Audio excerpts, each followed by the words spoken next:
National Weather Service in Fort Worth has issued a flash flood warning for Denton County in north central Texas, Tarrant County in north central Texas, until 5:30 a.m. At 2:26 a.m., Doppler radar indicated a thunderstorm producing heavy rain across the warned area.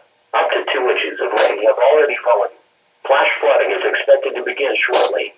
Some locations that will experience flooding include Fort Worth, Arlington, Plano, Grand Prairie, Carrollton, Frisco, Denton, Louisville, Flower Mound, Mansfield, Lewis, Bedford, Grapevine, Alton City, Ella, Coppell, Hurst, Burleson, the Colony, and Salt Lake.